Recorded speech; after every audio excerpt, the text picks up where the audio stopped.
Buen día, mis hermanos. Un nuevo día que por su bondad el Señor nos permite encontrarnos para hablar de su palabra. Nuevos momentos que tenemos para aprender o para recordar y pensar siempre en nuestro Señor y su obra maravillosa. Así que vamos a orar para disponer todas las cosas en manos de nuestro Dios.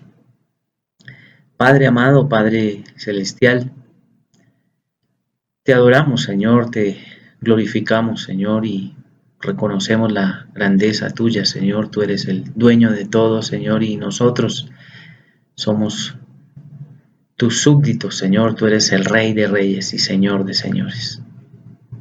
Señor, nos presentamos ante ti, Señor, reconociendo que somos pecadores, Señor, y acudimos a la sangre de Cristo para ser limpiados y purificados, Señor, y poder presentarnos, poder acercarnos a las Escrituras, poder acercarnos a tus enseñanzas. Pero solo por la sangre de Cristo podemos ser dignos de ti, Señor.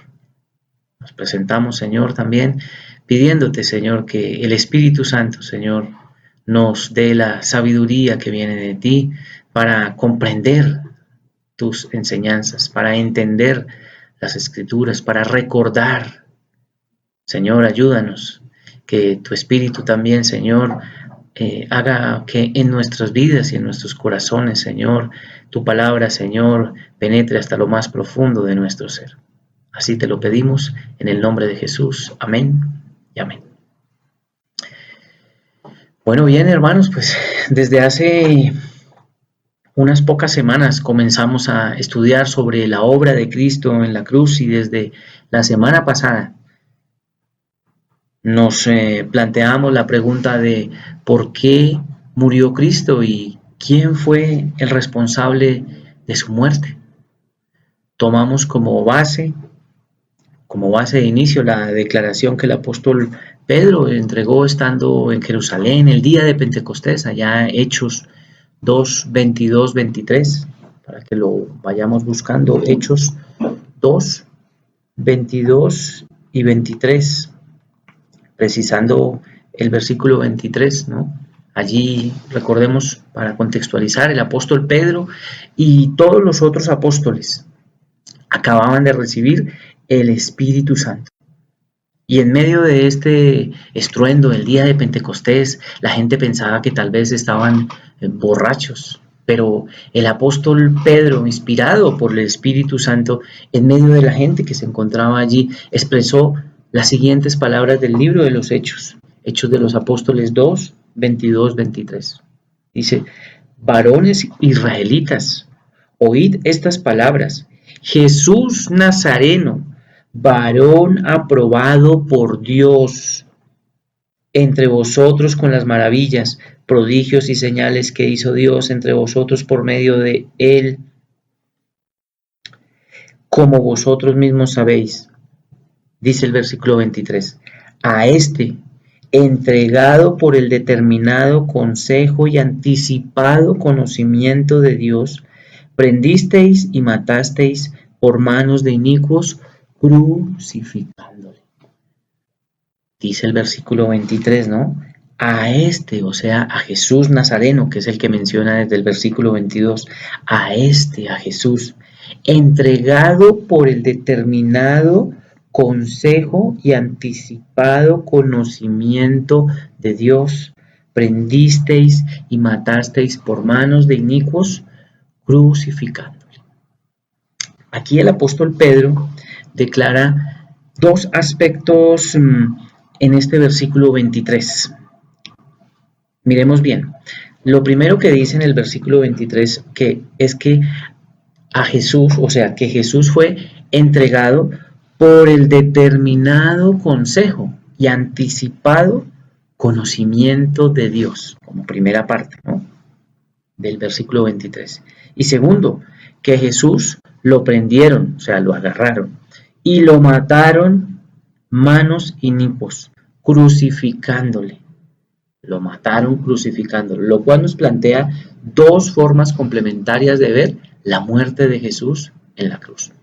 En el nivel humano, los hombres lo mataron crucificándole.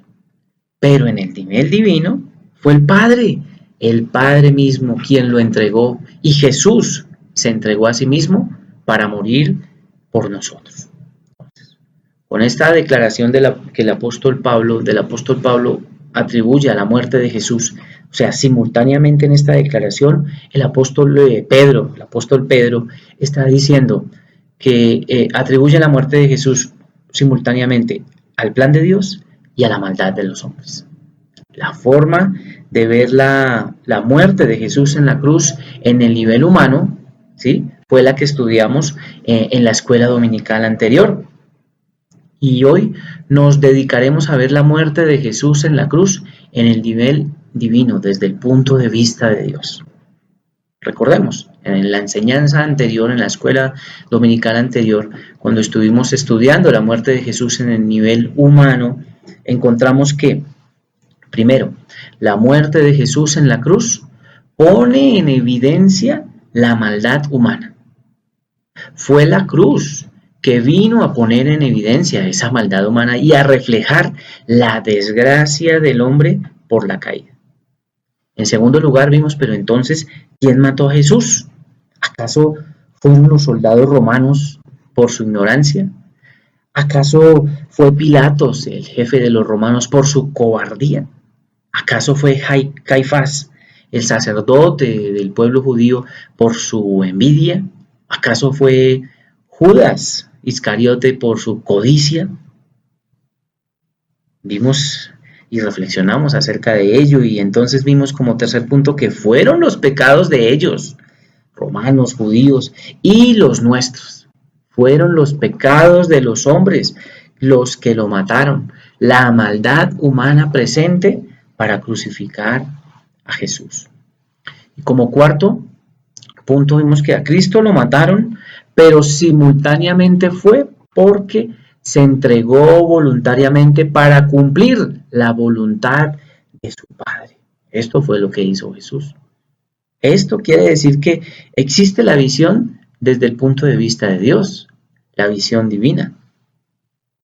Y esa visión de la muerte de Cristo en el nivel divino desde el punto de vista de Dios. Esa es la visión que comenzaremos a descubrir en esta y en las siguientes escuelas dominicales de esta serie de la obra de Jesús en la cruz.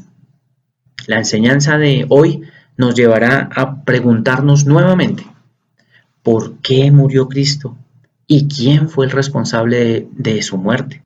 Y desde el punto de vista divino, hoy tocaremos 3 puntos en esta escuela titulada ¿Por qué murió Cristo? La segunda parte. Segunda parte de ¿por qué murió Cristo? Como primer punto, veremos que fue un acuerdo establecido previamente. Fue un acuerdo establecido previamente. Como segundo punto, se necesitaba un mediador. Se necesitaba un mediador. Tercer punto, veremos pues aspectos generales de lo que logró Jesús en la cruz. 3 puntos fundamentales para hoy, y al final pues veremos unas aplicaciones generales. Bien, retomemos el pasaje de Hechos 2, 22, 23. Nuevamente dice: varones israelitas, oíd estas palabras. Jesús Nazareno, varón aprobado por Dios entre vosotros con las maravillas, prodigios y señales que Dios hizo entre vosotros por medio de él, como vosotros mismos sabéis, a este, entregado por el determinado consejo y anticipado conocimiento de Dios, prendisteis y matasteis por manos de inicuos, crucificándole. Como entonces, primer punto, dice a este entregado por el determinado consejo y anticipado conocimiento de Dios. Como primer punto, entonces, fue un acuerdo establecido previamente. Entregado fue por el determinado consejo, anticipado conocimiento de Dios. ¿Y a cuál consejo se refiere el apóstol Pedro en este pasaje? ¿A cuál consejo? Dice, pues se refiere al concepto del consejo eterno de redención. Y ya veremos la definición de este consejo eterno de redención, pero veamos primero lo que el mismo apóstol Pedro dice en su primera carta, en el capítulo 1. Busquemos allá Primera de Pedro 1:18. Primera de Pedro 1:18 al 20. Dice: sabiendo que fuisteis rescatados de vuestra vana manera de vivir, la cual recibisteis de vuestros padres, no con cosas corruptibles como oro o plata, verso 19, sino con la sangre preciosa de Cristo, como de un cordero sin mancha y sin contaminación. Y miren cómo dice el verso 20, ya destinado desde antes de la fundación del mundo, pero manifestado en los postreros tiempos por amor de vosotros. Ven ahí como dice en el verso 20, versículo 20, ya destinados desde antes de la fundación del mundo. Pues pregunta, mis hermanos, pregunta, antes de la fundación del mundo, ¿qué existía? ¿Qué existía antes de la fundación del mundo?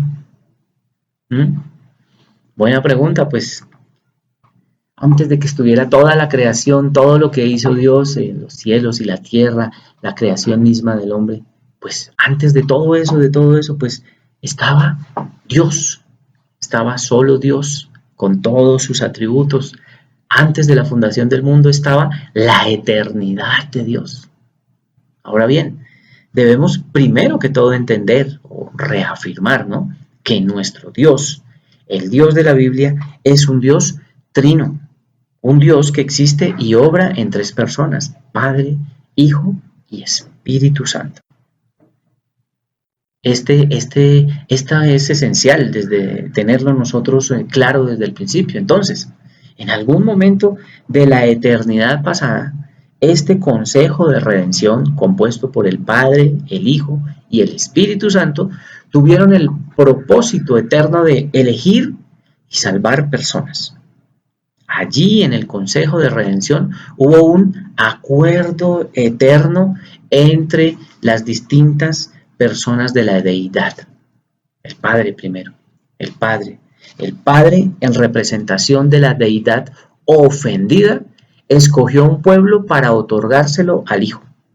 El Padre envía al Hijo para redimir a las personas que el Padre escogió.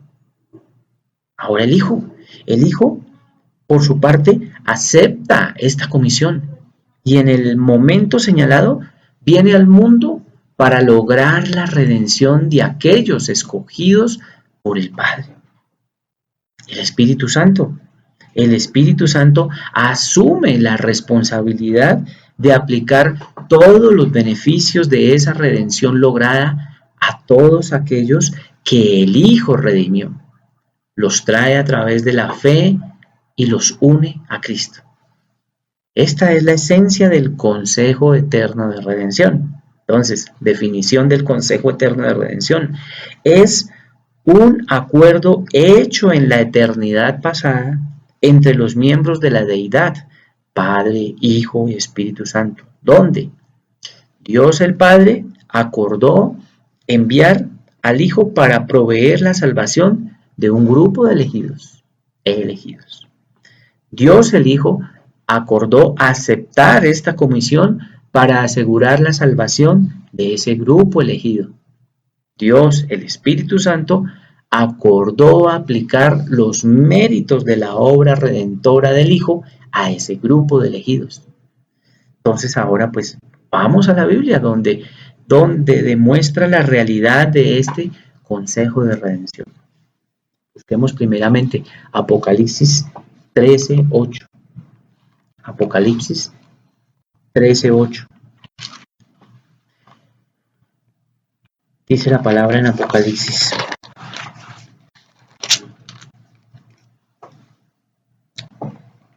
y lo adoraron todos los moradores de la tierra, cuyos nombres no estaban escritos en el libro de la vida del Cordero, que fue inmolado desde el principio del mundo.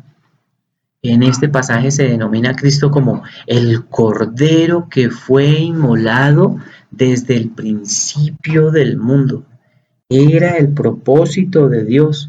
Fue predeterminado desde la eternidad que Dios Hijo vendría a ser muerto en la cruz como un sacrificio por el pecado. Por lo cual se refiere a Cristo como el Cordero inmolado desde el principio del mundo. El Cordero inmolado desde el principio.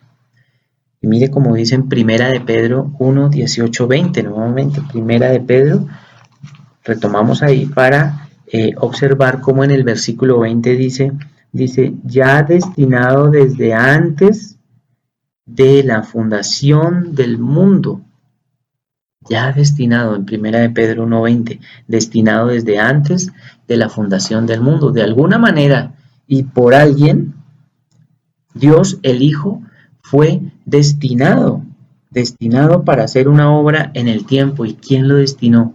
Pues el Dios Padre destinó al Dios Hijo para hacer esa obra. Ahora bien, miremos cómo Jesús mismo y en sus propias palabras, reafirmando que Él vino desde el cielo para cumplir una misión que le fue dada previamente.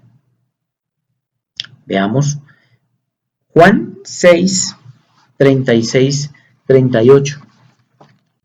Juan 6, 36 dice: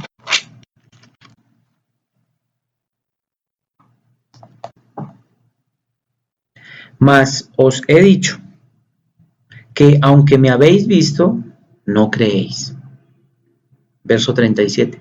Todo lo que el Padre me da, vendrá a mí, y al que viene a mí, no le echo fuera. Y el 38 dice: Porque he descendido del cielo, no para hacer mi voluntad, sino la voluntad del que me envió.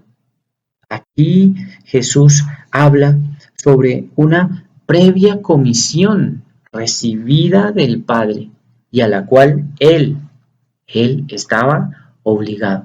En otras palabras, lo que Jesús quiso decir es: fui enviado por el Padre a una comisión a la cual estoy obligado.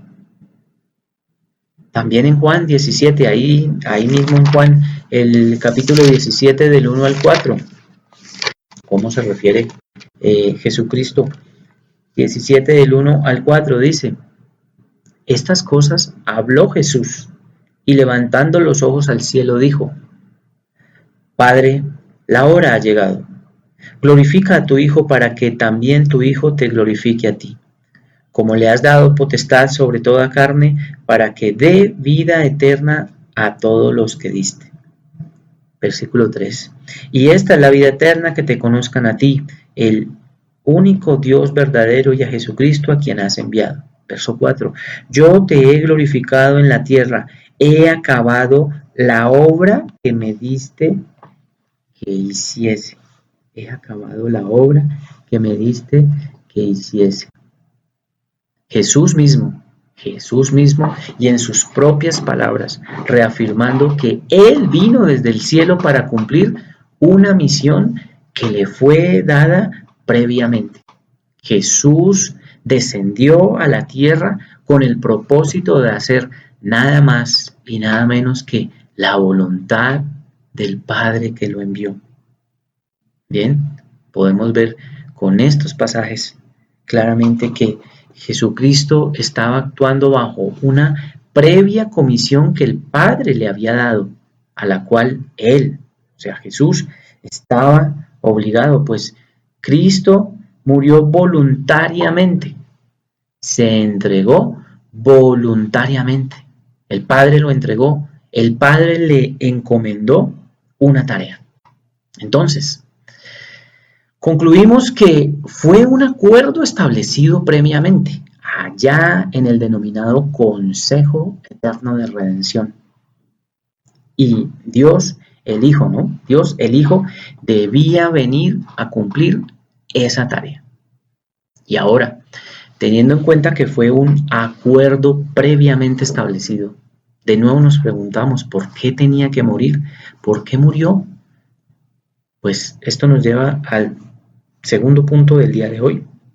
Segundo, se necesitaba un mediador. Un mediador. Se necesitaba un mediador. ¿Por qué murió Cristo?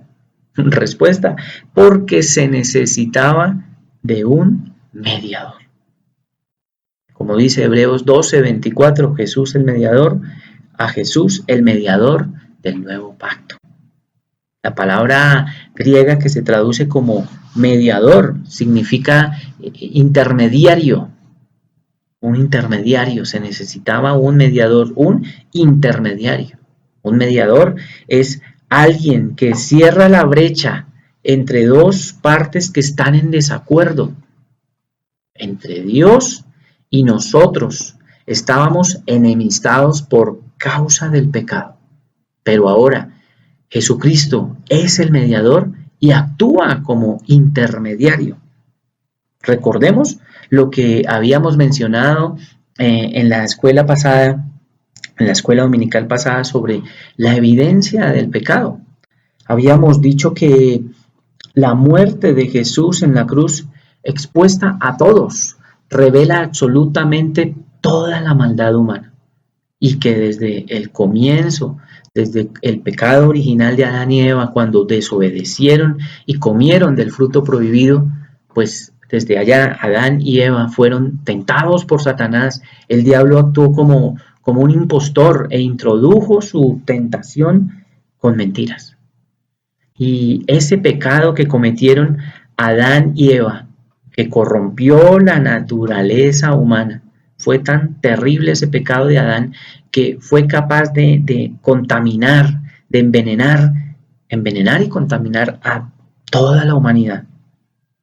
En definitiva, y como está escrito allá en Romanos 5:12, que el pecado entró al mundo por un hombre y por el pecado la muerte. Así la muerte pasó a todos los hombres, a todos los hombres. Entonces, a partir de ese pecado de Adán, llegó la desgracia de la maldad humana. Ahora la humanidad está bajo la ira de Dios. La humanidad está expuesta a todos los sufrimientos y a la muerte misma. El resultado del pecado original es una desgracia para la humanidad entera. Como dice Efesios 2:13, que éramos por naturaleza hijos de ira, estábamos lejos. Como consecuencia del pecado, ahora la humanidad está bajo el poder de Satanás. Somos como humanidad herederos de la ira divina. Estamos sujetos a las desdichas de esta vida. Nos hallamos expuestos al infierno y a la condenación. Ahora bien, ante esta evidencia, ante la realidad de la maldad humana, pero al mismo tiempo se convierte en la revelación, ¿sí? O sea, ante esta evidencia tenemos la cruz de Cristo, esta realidad de la maldad humana. Entonces, desde el pecado original tenemos esta realidad humana y aparece la cruz. Entonces, la muerte de Cristo en la cruz pone en evidencia esa maldad humana que se viene presentando desde el pecado original, porque la cruz en primera instancia eso es lo que hace. Pero al mismo tiempo se convierte en la cruz, la muerte de Cristo en la cruz, al mismo tiempo se convierte en la revelación del propósito de Dios de vencer esa maldad humana. ¿A través de quién? A través de Jesucristo, el mediador. ¿Ven? ¿Qué respuesta a que por qué murió Cristo? ¿Por qué se necesitaba que muriera Cristo? Porque se necesitaba un mediador, un mediador. Algunos conceptos al respecto de Jesús como mediador del puritano Thomas Watson. Entre otras cosas dice Thomas Watson que dice Jesús con su muerte en la cruz, dice a través de la sangre derramada en la cruz nos reconcilia con Dios. Por eso es el mediador del nuevo pacto. También dice Thomas Watson, que no existe otra forma de comunión y relación entre Dios y el hombre si no es a través de un mediador. Cristo quita la enemistad que hay entre nosotros, así como la ira de Dios, haciendo la paz. Entonces, mis hermanos, teniendo claro que se necesitaba de un mediador, y que Jesús con su muerte en la cruz es ese mediador perfecto. Pasemos al punto número 3 de hoy y es revisar en términos muy generales qué fue lo que logró Jesús con su muerte en la cruz. Tercer punto, los aspectos generales de lo que logró Jesús en la cruz.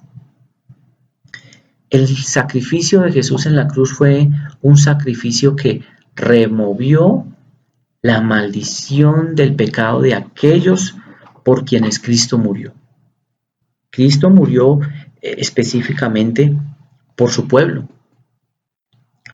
por aquellos que el Padre le entregó desde la eternidad, es decir, que Cristo recibió el castigo en sustitución a los elegidos que el Padre le entregó. Ellos, los elegidos del Padre, no deben nada a la ley porque Cristo, el sustituto, actuó legalmente y satisfizo las demandas de la ley por los suyos, por sus ovejas, por su pueblo, por su iglesia, y solo por ellos, los elegidos del Padre. Ahora bien, te preguntas tú, amigo que nos escuchas, ¿sí? ¿Cómo puedo saber si soy parte de esa multitud escogida por la que Cristo murió? ¿Cómo lo puedo saber? Solo hay una manera de saberlo y es creyendo en Cristo y apartándote de tu pecado. Necesitas reconocer que estás contaminado de pecado y que necesitas arrepentirte genuinamente. Póstrate a los pies de Cristo como tu única esperanza de perdón y pídele a Él que te conceda arrepentimiento genuino y fe verdadera. Y recuerda que Jesucristo es el único mediador entre Dios y los hombres. Y entonces, o Cristo hace satisfacción o tú pagarás en el infierno por toda la eternidad. Por toda la eternidad. Arrepiéntete, amigo. Arrepiéntete, amigo. Y nosotros los escogidos, nosotros los creyentes, los escogidos del Padre, sus ovejas, su pueblo, su iglesia, qué gozosos y eternamente agradecidos debemos estar siempre por tan maravillosa obra en favor nuestro. Porque la muerte de Jesús en la cruz ha logrado solucionar problemas graves que nadie más nos hubiera podido resolver. Nadie sino Jesucristo, el mediador perfecto. Él sí lo resolvió. Solo Él. Jesucristo, el mediador. Muchísimas cosas ha logrado el Señor Jesucristo con su obra en la cruz. Pero hoy solo voy a mencionar tres grandes logros. Tres grandes logros, pues más adelante en esta serie de escuelas dominicales sobre la obra de Jesús en la cruz, profundizaremos en cada uno de los beneficios logrados. Para mencionar entonces, en primer lugar, teníamos el problema de la esclavitud y Jesús con su muerte logró la redención, la libertad de sus escogidos que eran esclavos del pecado. Esclavos del pecado. Juan 8:34. Vamos a Juan 8:34. ¿Cómo está escrito allí? Dice, Jesús les respondió. Mire lo que dijo Jesús allá en Juan 8:34. De cierto os digo, que todo aquel que hace pecado, esclavo es del pecado. Esclavo es del pecado. Y Romanos 3:24 dice que siendo justificados gratuitamente por su gracia mediante la redención que es en Cristo Jesús. Entonces, el primer logro la libertad adquirida por el pago de un precio, pagado por Jesús en la cruz a precio de la sangre. Este logro se define como la redención. La redención. En segundo lugar, teníamos el problema de la ira de Dios. Ya habíamos dicho, ¿no? En primer lugar, el problema de la esclavitud, ¿sí? Solución a través de la redención, la libertad adquirida por el pago de un precio. Ahora, en segundo lugar, el problema de la ira de Dios, la ira de Dios sobre el hombre. Y Jesús, con su muerte en la cruz, logró cubrir, logró aplacar esa ira de Dios. Este concepto es un concepto denominado como la propiciación, que precisamente se define como cubrir para aplacar la ira de Dios. La propiciación, voy a definir nuevamente, voy a repetir, la propiciación se define como cubrir para aplacar la ira de Dios. Primera de Juan 2:1. Primera de Juan 2:1. ¿Cómo dice? Dice la palabra, primera de Juan 2:1.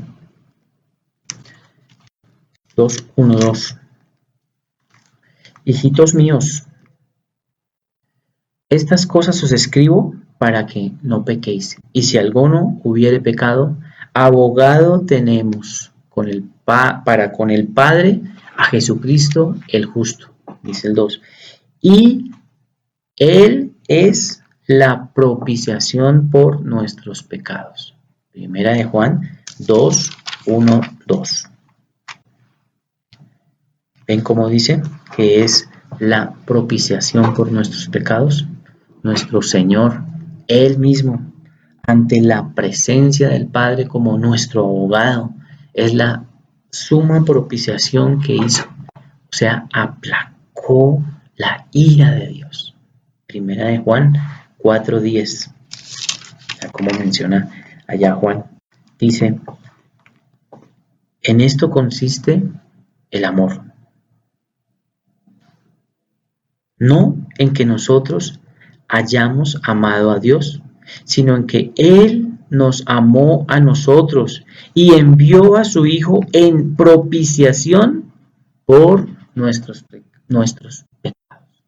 Esta escritura nos dice que el amor de Dios se manifiesta en que Él envió a su Hijo en propiciación por nuestros pecados.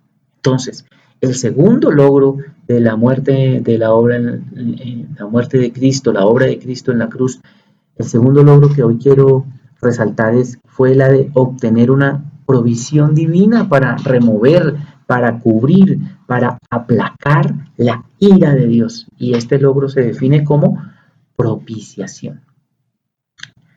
Bien, ahora en tercer lugar, teníamos el problema de la enemistad con Dios, un problema serio, enemistad con Dios. Existía una enemistad entre Dios y nosotros. Y Jesús, con su muerte en la cruz, logró reconciliarnos, es decir, reemplazar esa enemistad por amistad. Vamos a Romanos 5:10. El libro de Romanos. Busquemos Romanos 5:10, dice.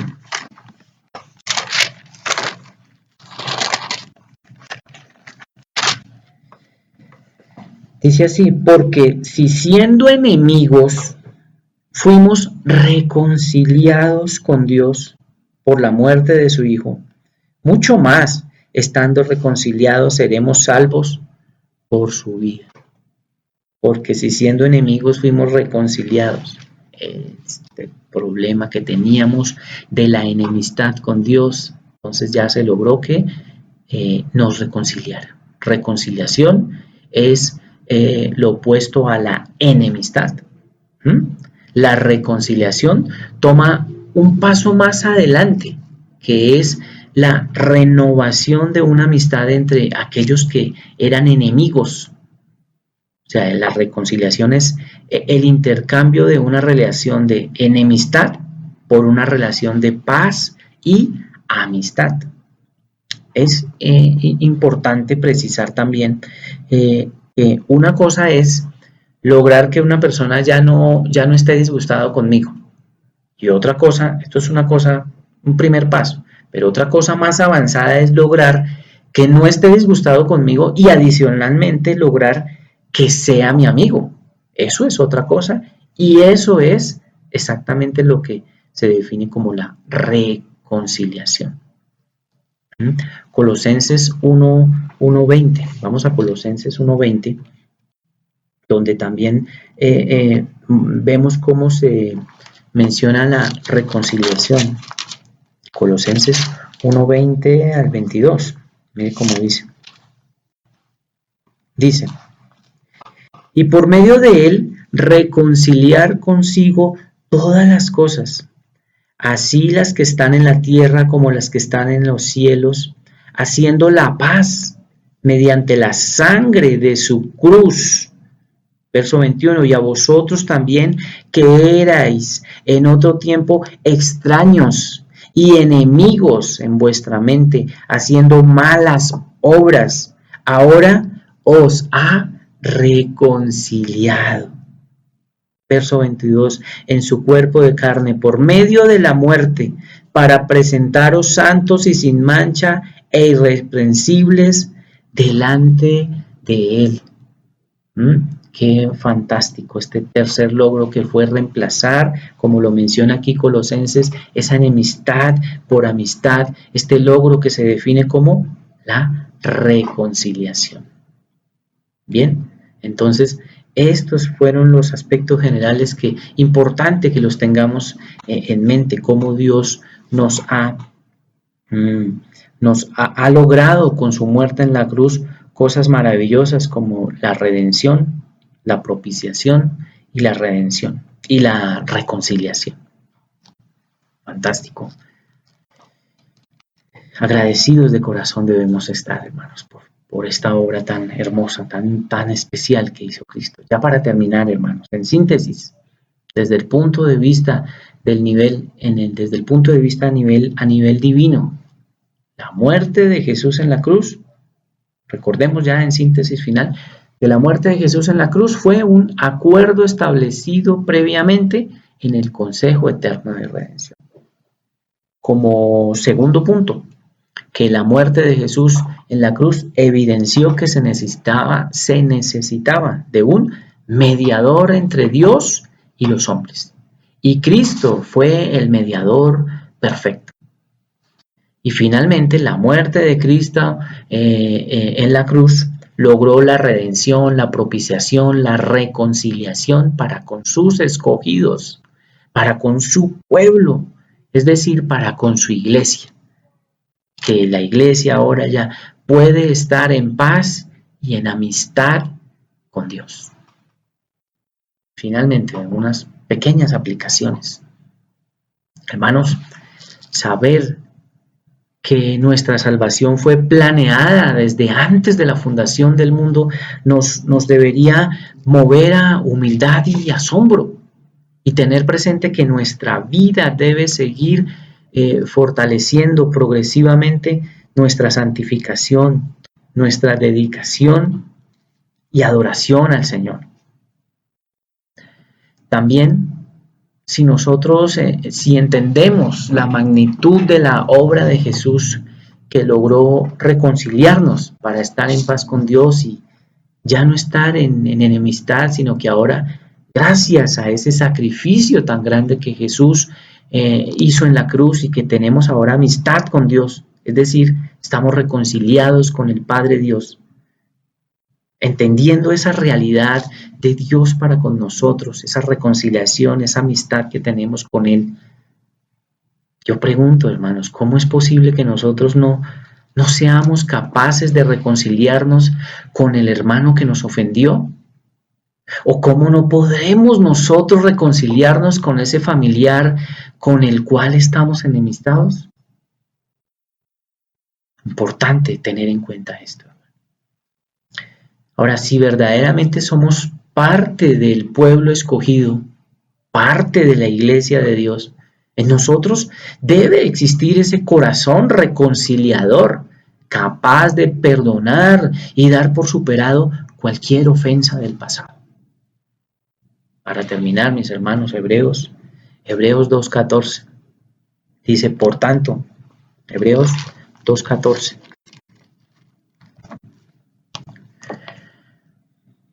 Por tanto, es necesario que con más diligencia atendamos las cosas.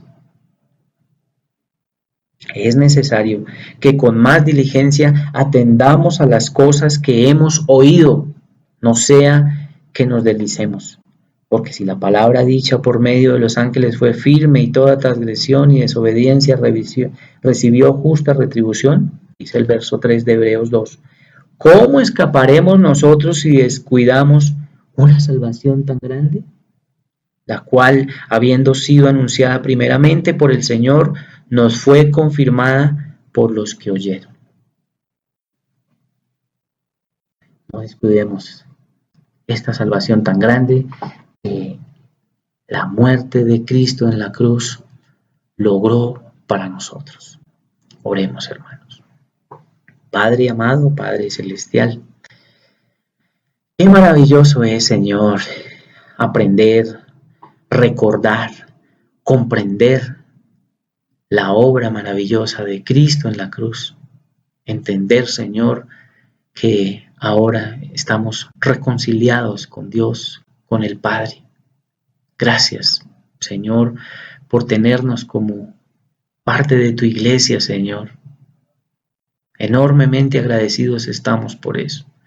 Y te pedimos, Señor, que al recordar esto, al aprender esto de la obra de Cristo, estos maravillosos logros que has obtenido para nosotros, Señor, el poder reconciliarnos contigo.